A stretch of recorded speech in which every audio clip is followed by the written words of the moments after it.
Let's move to college football. Let's talk this Alabama team. They suffered an injury earlier this week. I call him my Twitter friend.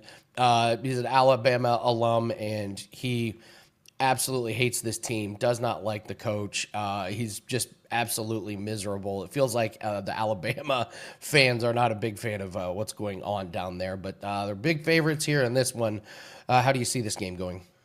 So it really is a fascinating game when we talk about Alabama and Louisiana Monroe. And for all you Bama fans that are hating on Kalen DeBoer, let's not forget Nick Saban's first year on the job. Nick Saban, best coach ever. First year on the job, ULM came into Tuscaloosa and pulled off the outright upset over Nick Saban and the Crimson Tide. That was back in 2007. That's the only victory ULM has ever had against Alabama. They played a couple of more recent meetings, none of which was close. But Nick Saban, as Alabama head coach, lost to Louisiana Monroe. Right now, look at the Odds Logic live odds screen. I'm seeing Alabama minus 35, down from 37 and a half at the open. They're even 34 and a half out there total in this game, sitting in the range of 50. And in my mind, this handicap comes down to a single question. And it doesn't have that much to do with Alabama. The question is, well, it has something to do with Alabama, but can Louisiana Monroe, can the Warhawks run the football? All right. If they can run the football and grind out first downs and take the crowd out of the game, I mean, you can get seats for this game for $10 right now. Your friend on Twitter, Andy, is not the only one in Alabama that's really concerned about the state of the program. Obviously, when you're losing to all these unranked teams, when the program doesn't appear to be where it was a year ago. And I'm talking to guys around town, and guys around town here in Vegas are like, yeah, I can't bet Alabama. I can't bet Alabama. I can't bet Alabama. There's a lot of negative sentiment. There's not any groundswell of support for Bama here in Vegas, not amongst the Crimson Tide community, and not amongst the general betting public right now. And in those type of situations, sometimes they tend to look towards the favorite. But it's a simple question handicap. You know, Louisiana Monroe, they're not going to throw the football around. Okay,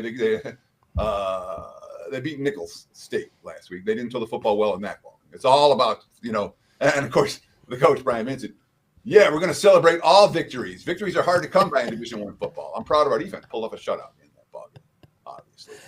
But this has not been a team that's been able to do anything against anyone. You know, they closed out. They had a hot start last year, closed out the season 0-6 straight up, 1-5 ATS.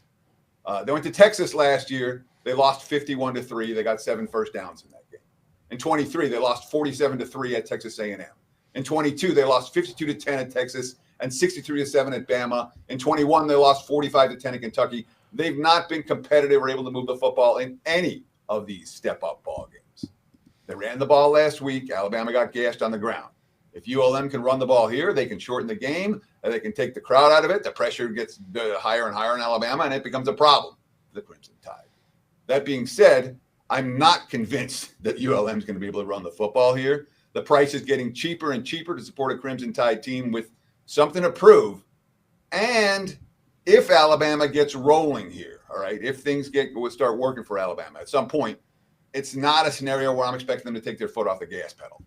You know, oh, it's a fourth quarter, we'll relax. No, we need good drives. So honestly, it's not a game, it's not a client play, but if I'm playing, I'm laying. I don't think the Warhawks are going to be able to run that football. And if I'm wrong and they're running the ball right out of the get-go, well, maybe you'll bet it the other way. But Alabama or pass for this better. This is an ugly dog, and I'm not asking bottom feeders to do much for me in college football. And for as bad as Alabama looked last week against Florida State, they're not a bottom feeder. Great job on selling me. What do you have up for clients this weekend? So NFL Week 1 has been very, very good for me over the years.